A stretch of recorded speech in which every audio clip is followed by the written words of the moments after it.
Hi, everyone. I'm Reverend Stephanie Butler Adams, and this is Sisters on Sacred Grounds, where we use affirmations, music, and coffee to create a dialogue which addresses an array of real life issues, emotions, expressions, and experiences that only our music and its lyrics bring about, specifically in women, relationally, culturally, and spiritually, across both sacred and secular genres. Sisters on Sacred Grounds. In this episode, retirement and life insurance annuity expert Lynn Odrick asks the question, what's your relationship with money?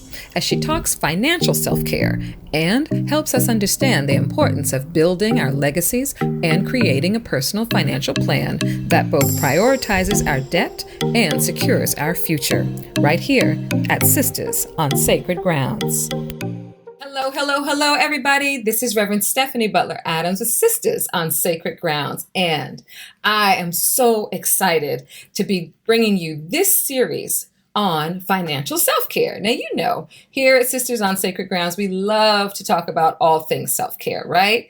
But when we start talking about our money, oh my goodness, that's a whole nother animal. So today we are going to be dealing with financial wealth building and overall self-care for our finances. And we have just the perfect person to do that with us today. Today, I'm so excited to introduce to you my good girlfriend, Miss Lynn Odrick. Lynn Odrick is amazing, all right? Lynn Odrick is a graduate of Pepperdine University's School of Business and Management and has over 20 years experience working in the financial industry as a retirement plan specialist. She has worked as a vice president for one of the largest financial institutions in the nation, managing billions of dollars in assets for institutional trust funds and retirement plans. Her passion for helping others led her to start her own business, providing financial education and solutions. As a retirement specialist and insurance advisor, Lynn is now on her journey of educating others to help build wealth and create change in families and communities. She believes the best education is the one you give yourself.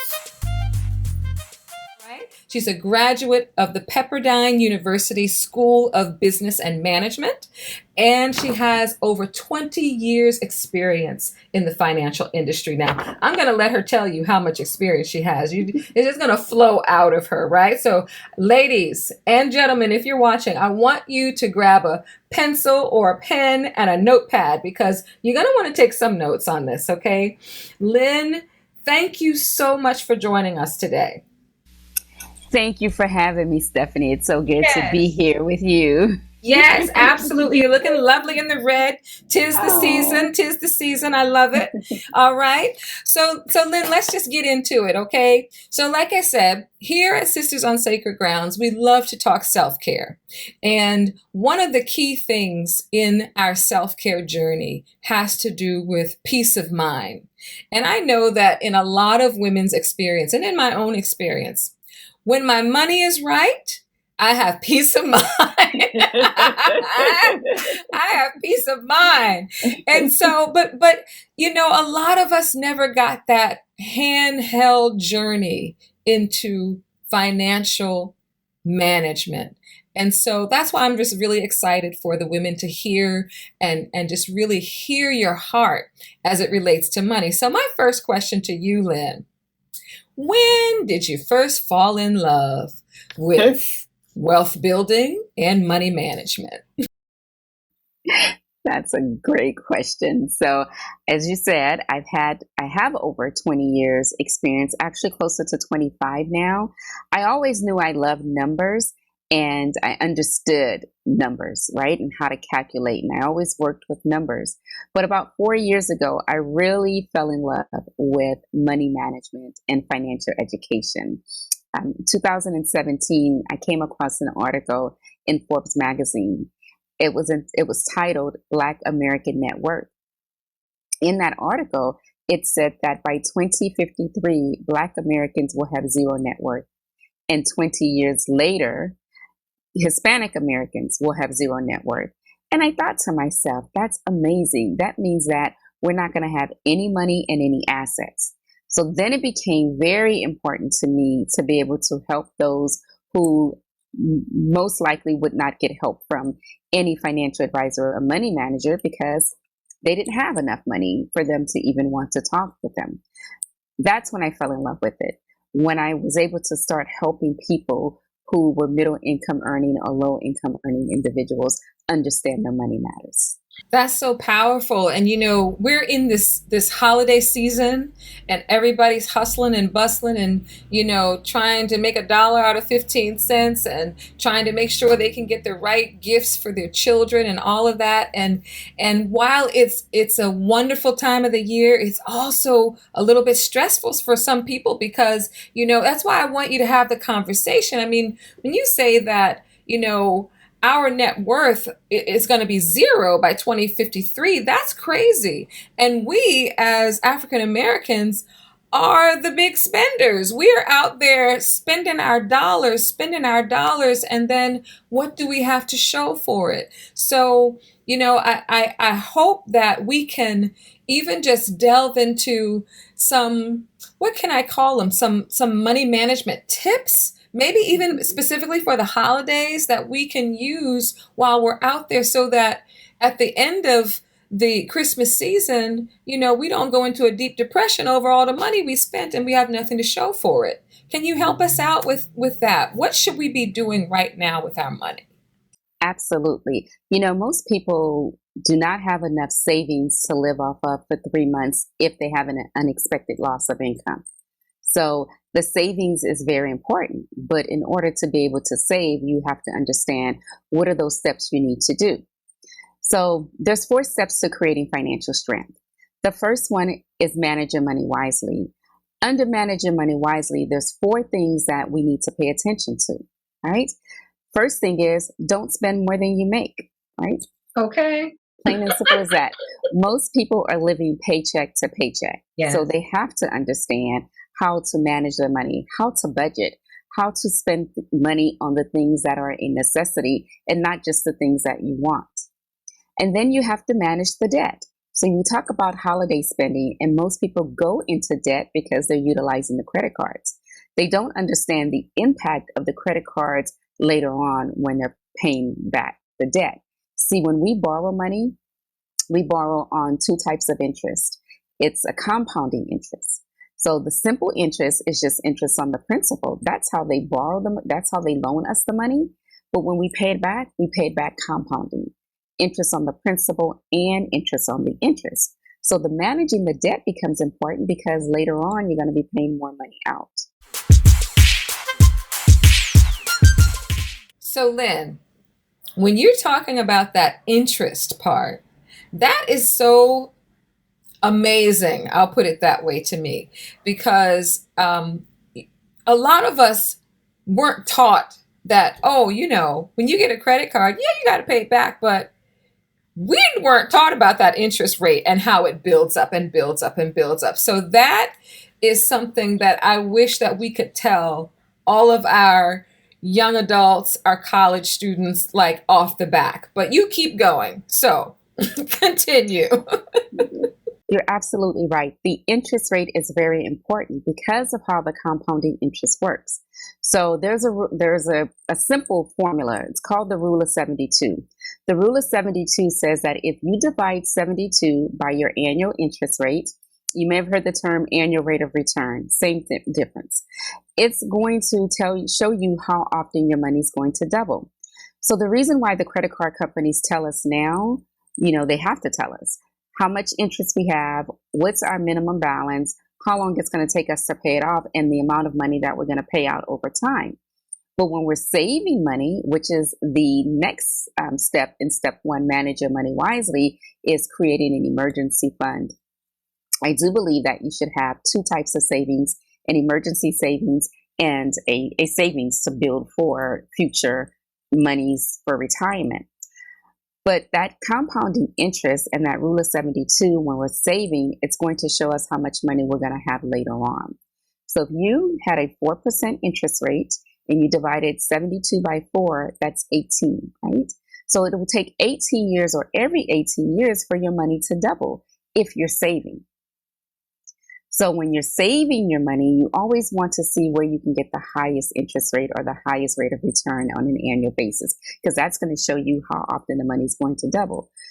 You just doubled that interest rate, and so you go from 4% to 8%. Now it's doubling every 9 years. So you're making more money in a shorter period of time. There you go. Yeah. Yeah. That is, I mean, I'm telling you, these are the ladies and again, gentlemen who are watching, these are the things that, they didn't tell you in school when you were coming through. You learned your arithmetic and stuff. But this part about when you're a grown adult and how things are going to come back at you, this is so important. So let's keep going, Lynn. What's our next step? What else should we be doing with our money? Okay. So we're managing the money wisely, right? Step one. So we're managing, not spending more than we make. We're managing our debt. We're creating an emergency fund and a savings account. And then we want to set financial goals. So everything that we do requires us to have money, right?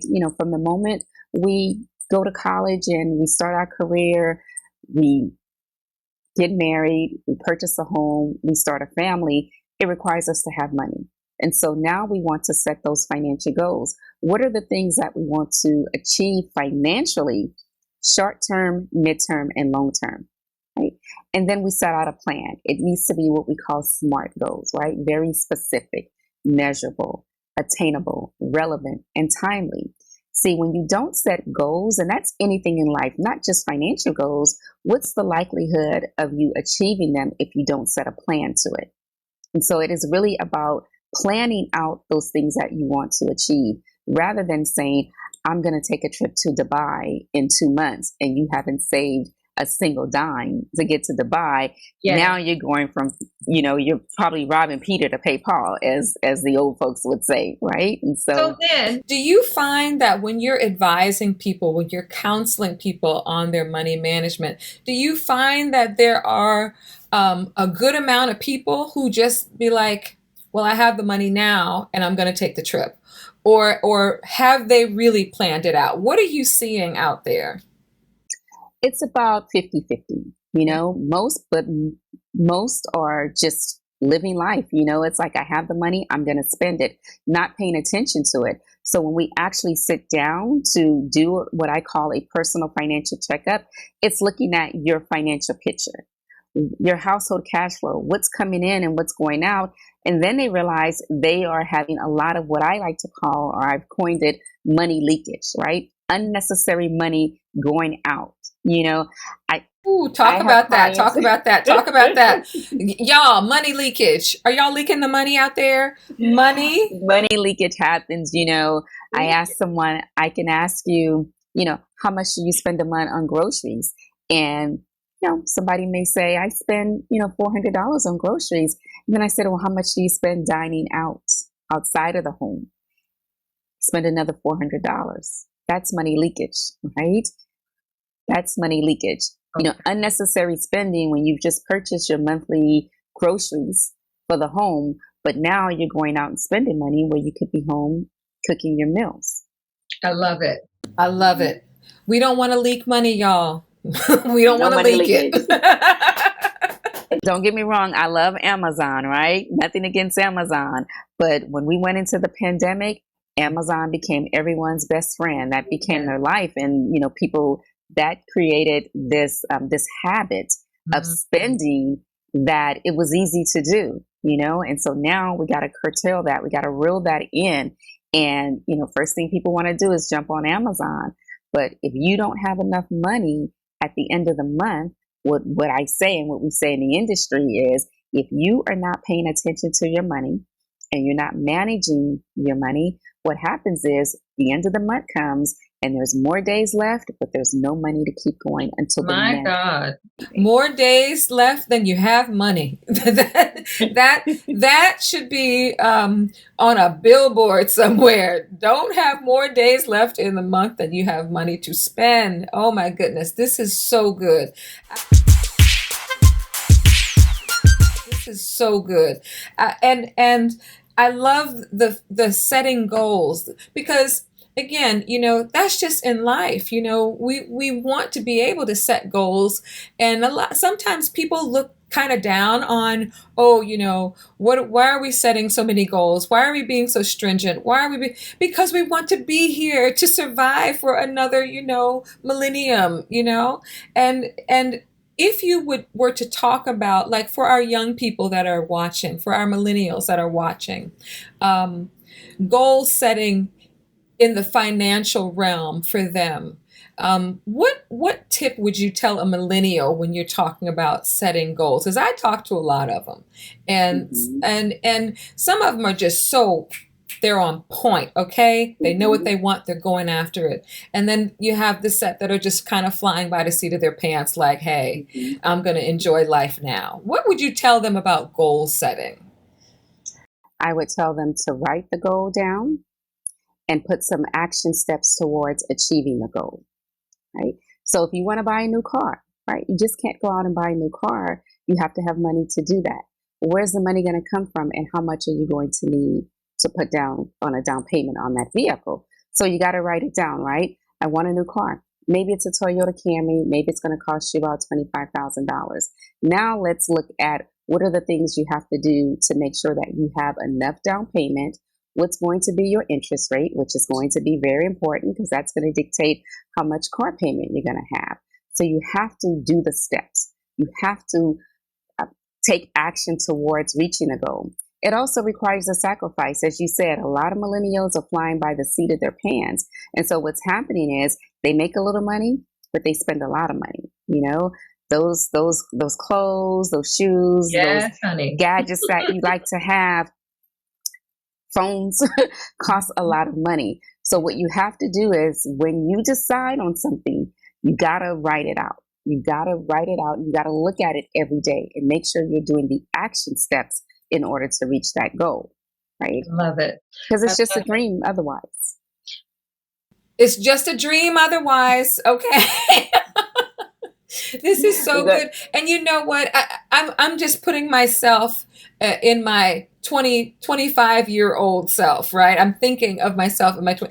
I totally was not thinking of all the things that you're teaching us today.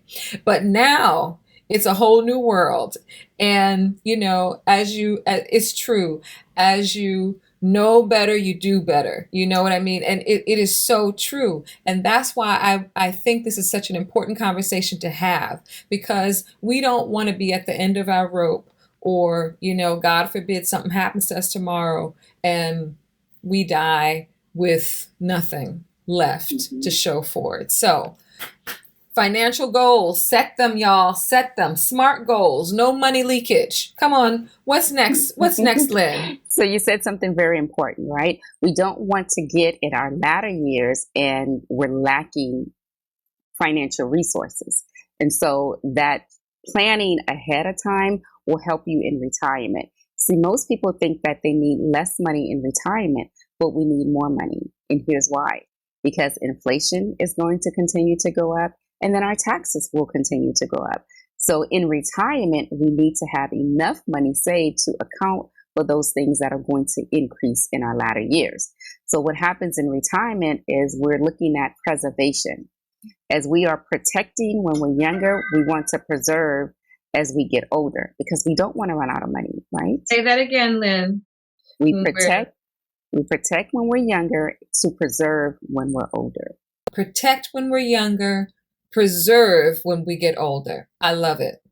That's beautiful. I mean, it just, when you say it, it makes total sense. But I think when some of us are in the moment, in that spending moment, we just be losing our doggone mind and be like, oh, well, we'll get it back on the back end. But, Absolutely. protect when we're younger and preserve as we get older. That is beautiful. All right, y'all. Make that note.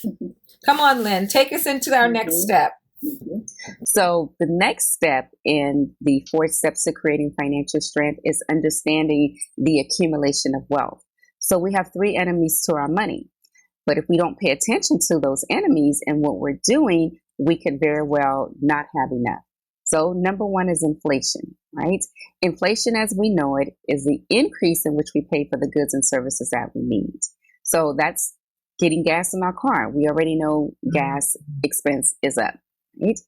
Buying groceries is up. The things that we need to take care of the household, the cleaning products like the Lysol and the disinfectant and the hand sanitizer. So there's this supply and demand. Right. So there's a high demand for these things, but very little supply. So now the manufacturers can actually increase the prices because we need them. Inflation as we know it is right now 6.2%. It used to be about 3 to 4% on a national level pre-pandemic. So wherever we're saving our money, the interest rate needs to be more than inflation, or our money is not making money. It becomes an enemy. The second enemy is taxes, right? We have different tax categories. So we have to understand how the taxes work so that we're not heavily taxed up front, which is our ordinary income taxes and the capital gains tax. The interest rates that we pay on the capital gains tax is the taxes that we pay on the interest that our investments earn. So we got to understand that, right? Mm-hmm. Our real estate makes money. Our stock investments, our money markets, mutual funds all make money. But when they make money, we have to pay capital gains tax on that money as well. So we're getting a double taxation. So you want to diversify your tax categories. See, most people understand diversifying their money, but they're heavily taxed up front because they have all of their money in certain investments, such as the stock market. But you got to also understand that you have some tax deferral that you can do, as well as some tax advantage. Well, Lynn, all of these things just sound like everybody needs a financial consultant because I mean, if we're going to keep up with these 4 steps and we got enemies, I didn't even know I had enemies until you laid them out, and doggone it, inflation is an enemy of my finances. Absolutely, right? And Absolutely. taxes. So, I'm like, what? Absolutely. So you're right. So everyone needs 5 advisors. Okay. Everyone needs 5 advisors. So yes, there is a law advisor. Everyone needs an attorney. There's a real estate advisor. There is a financial advisor. There's a tax advisor, and there are also insurance advisors. Everybody needs all 5 of those, right? Everyone needs all 5 of those. The financial advisor and the insurance advisor, most people will say, well, they're the same thing, right? It's financial services. They do different things, and you need to have one of each. Wait. We're going to run these back again because we need a law advisor, a real estate advisor. Are y'all taking notes? A law advisor, a real estate advisor, a financial and insurance, and I'm missing one. Tax advisor. Tax. Well, girl, we need 6.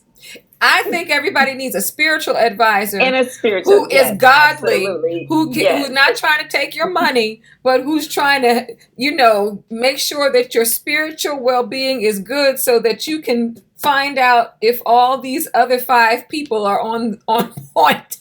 Absolutely. You need a spiritual advisor, right, Lynn? Yes. Okay. Absolutely. Important. Listen. I need a T-shirt that says these are my 5 advisors. I mean, I really, I'm seriously taking notes, y'all. So, okay. So you've given us our 4 steps, right? And what is the best way to, I guess, get us to start? How do we start? If I'm a person who I've never even, not me personally, I'm saying if it was a person, one of you out there, hopefully not too many of you, never even sat down and wrote out a budget, just a general household budget, you'd be amazed, at how many folks do not budget their household. And I remember being in a meeting one time, and this guy was telling us about how he runs his organization. And he said, I run it like I run my household. And I keep a tight ship.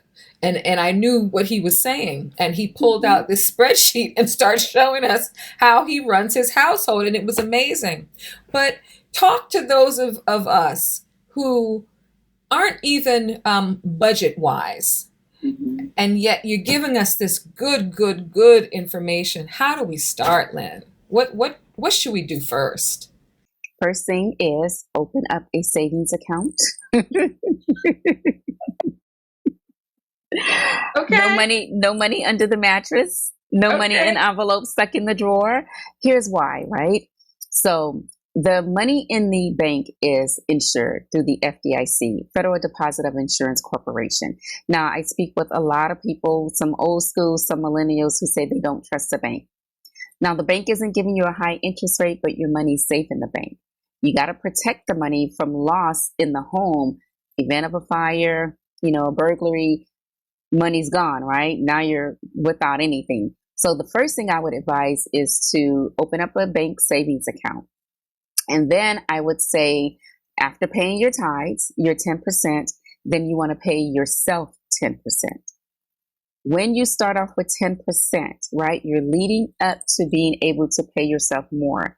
As your salary increases or as you begin to make more money, maybe it's a side hustle that you're doing, right? Maybe there's an additional stream of income coming in. You want to put at least 10% to the side. So the reason why we say 10% is because later on, you can have an okay life. But as you begin to make more money, you increase that savings to 20%. It's going to be good. 30%, it'll be better.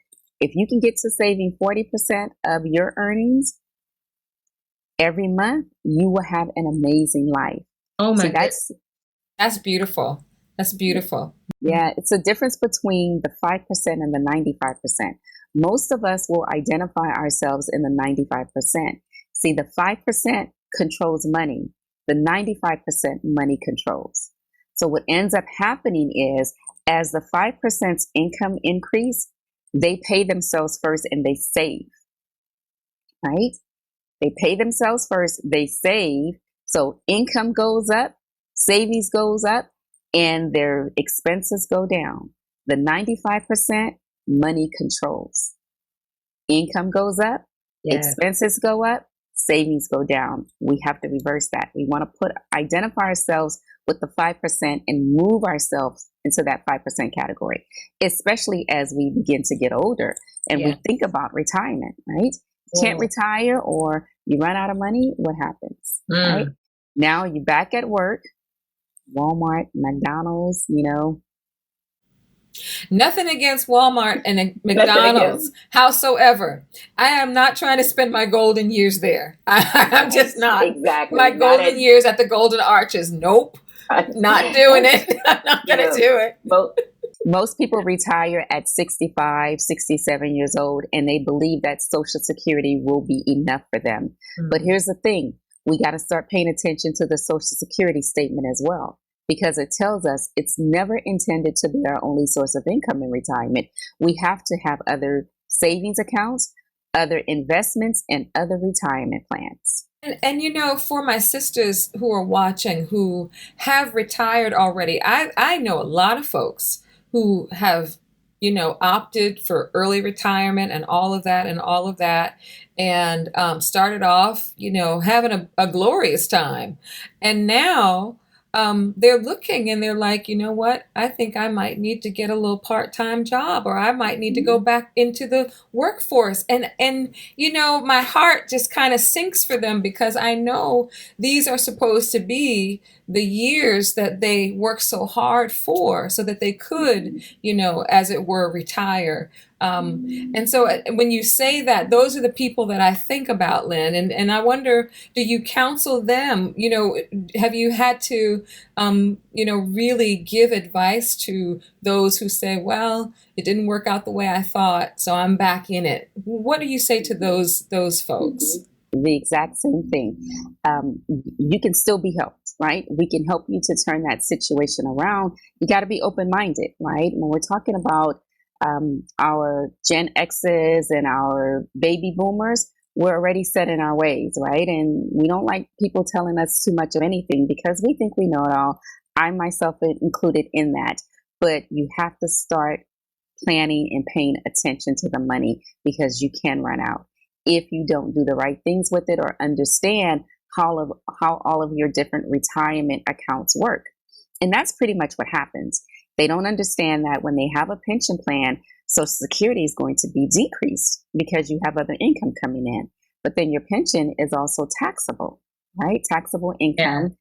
And then if you have a 401k or 403b or a thrift savings plan or any other type of individual retirement account, that's going to be at risk. So it's in variable products in the stock market, and there's a risk of losing and not getting out what you put in. And they're also pre-taxed, so you got to pay the taxes on it later on. Y'all, listen, get you your 5 advisors plus one because all this information is so wonderful and is so needed, but it means nothing if we don't put it into practice. And so, I am just really grateful, Lynn, for you, just your entire career and your passion to help families, build wealth because we can't build what we don't work towards. We won't have anything if we don't work it. And I think that is just a beautiful thing. I think that as you continue to teach and as you continue to, spread this world, I think the word rather, a lot of Black people don't think that wealth is for them. Your average person who's really just out there, just trying to survive, especially these days, and the idea of wealth is a dream, as you mentioned before. But I want everyone to know that this dream does not have to just be a dream. It can be a reality. And it does take hard work, a good work ethic, and a few good advisors.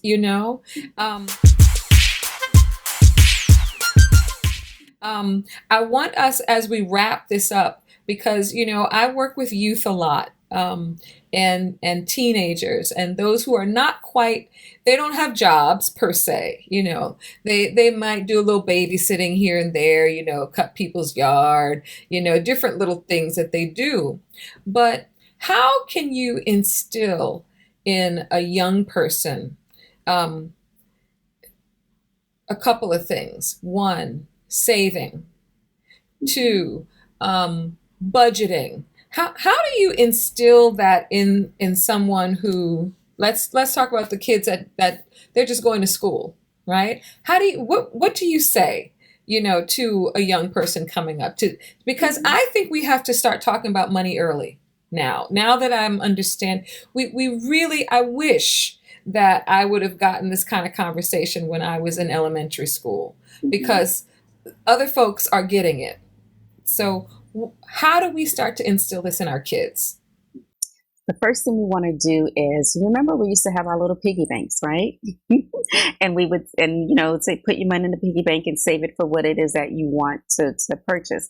The number one thing is the social media. Social media for our kids is huge, right? I mean, my 8-year-old granddaughter is like, I want to go to Miami. I'm like, I haven't even been to Miami. What is in Miami for you? I just want to go to the beach. I'm like, all of these beaches in sunny Southern California, and you want to go to Miami to the beach. The social media, right? The social media is giving them a false sense of reality. Okay. And so with our kids, we have to start them young. Number one, they don't need everything that they see, right? Or they want. They don't have to have those things. That's the number one thing, because they see all of these things on YouTube and, on the internet, right? And so they want those things. So helping them to understand that right now we want to prioritize the things that you actually need and the things that you want. For those that are and they're young, right? So they're unable to work right now. So helping them to understand there's a certain amount of money, a budget that mom and dad has every month, right? And helping them to say, hey, there's things that mom and dad have to pay before we can go out and spend money on just the simple things of the PlayStations and the tennis shoes, right? The Jordans, those things that are, the cost is astronomical, right? And can really hurt the parent's pocket financially. And so there's things that mom and dad have to take care of before we can go out and purchase those things, right? The things that you need, the clothes on your back, the shoes that may not cost a couple $100, and you don't have to have everything that you see your friends have. It's okay not to have those things. Then, as you are getting your allowance, if they're old enough to have a savings account with the parents, signature on there, then take a little bit of that money, save some of it. And so they're probably not making that much, but if they can put 5% away of that away, or put it in their little piggy bank, a little kid, an 8, 9, 10-year-old, if they can save, 50 cents to $1 every time they get some money, that savings can increase. And then you buy those things that you want, that you just want, that are not a necessity. But you start teaching them now how to understand that there are things that must be taken care of first before we go out and we just spend money on things that we just want, right? We have our needs that need to be met first. So mom and dad pays rent or mortgage, right? They have electricity.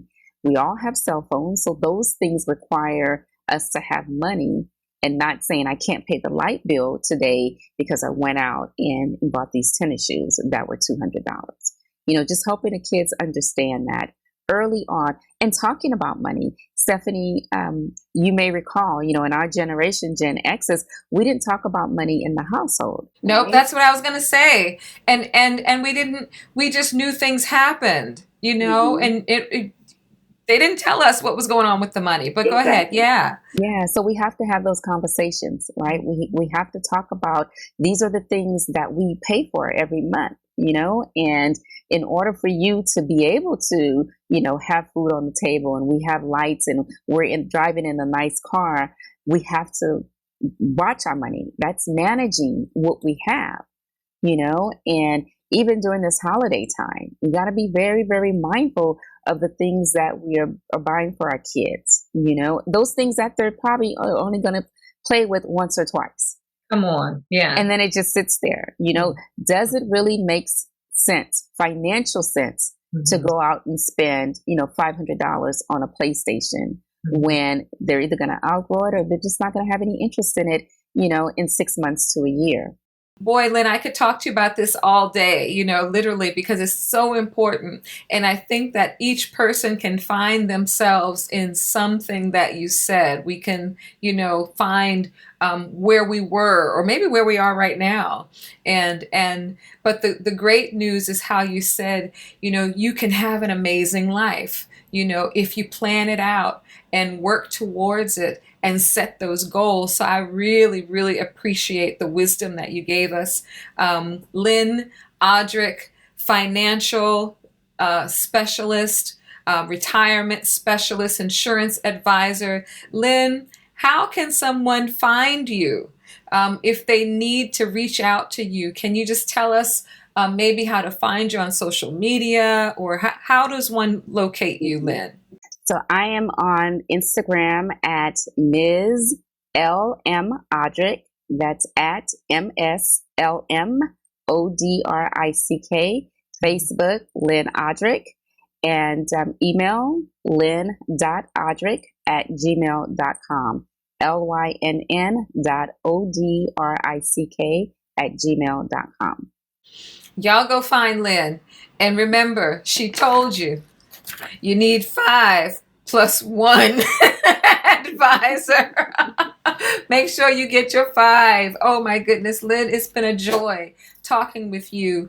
And I feel better already about my finances. I feel like I have a vision, and the vision that is already planted, I can go back and see, okay, let's tweak that part, or let's smooth that part out. Or boy, you're going to have to ramp up on that part. All those wonderful things that you said. So Sisters on Sacred Grounds, we thank you for watching. We thank you, Lynn, for joining us today. Do come back again and share with us a few more financial self-care nuggets. That's what they were. These were nuggets, and I hope you guys took a lot of notes. So join us again at Sisters on Sacred Grounds. Don't forget, check us out on YouTube, Sisters on Sacred Grounds, our channel. Subscribe to it, follow us. We've got some wonderful content, not only season 1, but season 2 and beyond. We'd love for you to be with us. So until next time, you stay well,